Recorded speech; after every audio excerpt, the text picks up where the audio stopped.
ফুটপাতে কিংবা দোকানে আপেল, মাল্টা, আঙ্গুরের মতো ভিটামিনের চাহিদা মেটানো লোভনীয় ফলগুলো এভাবেই সাজানো থাকলেও কেনার আগে বারবার সক্ষমতার হিসেব কষতে হয় মধ্যবিত্তকে।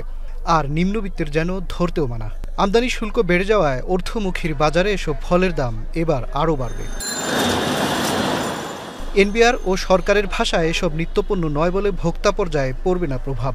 তবে চাহিদা থাকলেও দামের কাছে বরাবরের মতোই পকেটে টান বাড়ছে ক্রেতা ভোক্তার।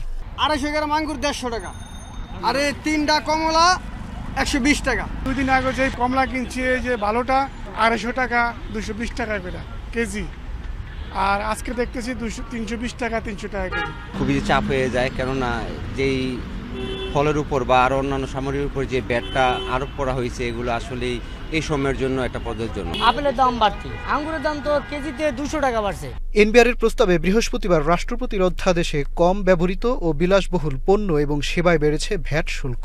হোটেল রেস্তোরাঁয় সরবরাহ করা হালকা ও ভারী পানীয়তে সম্পূরক শুল্ক 0 থেকে 30% পর্যন্ত।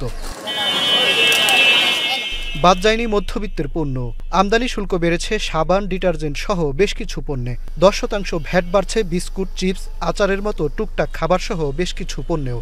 খরচ বাড়ল মুঠোফোনে কথা বলা ও আইএসপি ইন্টারনেট সেবায়। চোখের যত্নে প্রয়োজনীয় চশমাও ছাড় দেয়নি এনবিআর।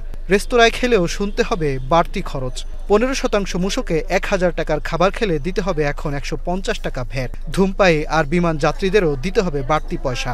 ক্যাব বলছে এসব পণ্যের দাম বাড়ায় দায় নিতে হবে সাধারণ মানুষকেই। মূল্যস্ফীতির ধাক্কা লাগবে ক্রেতা ভোক্তার পকেটে।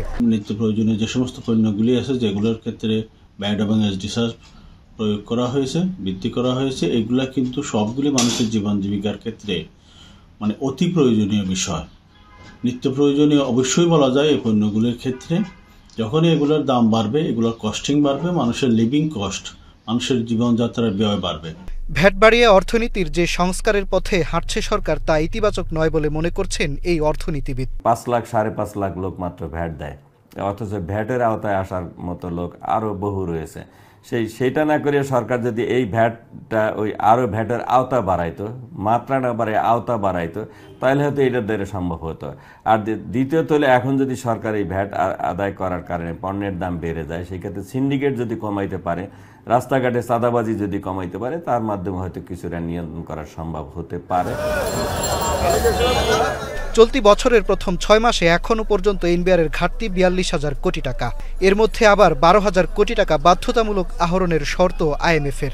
যদিও এনবিআর বলছে বিভিন্ন কোম্পানি থেকে রাজস্ব আদায় কমে যাওয়ার ঘাটতি মেটাতেই পণ্য ও সেবায় ভ্যাট বাড়ালো জাতীয় রাজস্ব বোর্ড। মাজহার মাহবুব, এখন, ঢাকা।